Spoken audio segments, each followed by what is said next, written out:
Hi friends, ನಿಮಗೆಲ್ಲರಿಗೂ ಗೊತ್ತಿರುವ ಹಾಗೆ ಪರಸು ಕೋಲೂರ್ ಆ್ಯಂಡ್ ಮಾಳು ಅಣ್ಣನವರ ನಡುವೆ ನಡೆತಿರ್ತಕ್ಕಂಥ ಜಗಳ ಅದು ಎದರ ಸಲುವಾಗಿ ನಡೆಯಿತು, ಯಾಕೆ ನಡೆಯಿತು ಅಂತ ಯಾರಿಗೆ ಗೊತ್ತಿಲ್ಲ. ನಾನು ಒಂದು ವಿಡಿಯೋ ಹಾಕ್ತೀನಿ, ಅದು ನೋಡ್ಕೊಂಡು ಬನ್ನಿ, ನಿಮಗೆ ಗೊತ್ತಾಗುತ್ತೆ.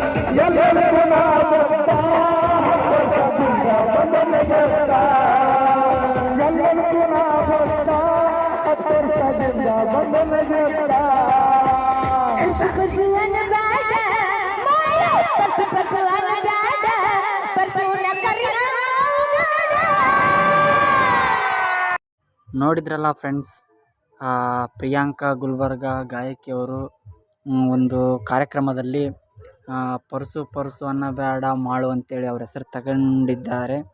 ಅದರ ಸಲುವಾಗಿ ಜಗಳ ಇರ್ಬೋದು ಅಂತ ನನ್ನ ಅನಿಸಿಕೆ. ಬಟ್ ಕನ್ಫರ್ಮ್ ಏನು ಅನಿಸ್ತಿಲ್ಲ, ಯಾಕಂದರೆ ಈ ವಿಡಿಯೋ ನೋಡಿದ್ರೆ ಗೊತ್ತಾಗುತ್ತೆ. ಇದ್ರ ಸಲಿಂದೆ ಮಾಳು ನಿಪ್ನಾಳ್ ಸಿಟ್ಟಾಗಿರಬಹುದು, ಸ್ಟೇಜ್ ಮೇಲೆ ಅವ್ರ ಹೆಸರು ತಗೊಂಡು ಸಾಂಗ್ ಆಡಿದ್ದಕ್ಕೆ ಸಿಟ್ಟಾಗಿರ್ಬೋದು ಅಂತ ಅನಿಸಿಕೆ. ಬಟ್ ಕ್ಲಾರಿಟಿಯಾಗಿ ಗೊತ್ತಿಲ್ಲ.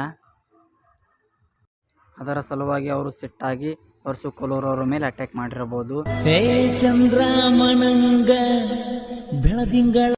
ಆಗಿದ್ದು ಆಗೋಯ್ತು, ಯಾರದೇ ತಪ್ಪಿರಲಿ, ಎಲ್ಲರೂ ನಮ್ಮವರೇ.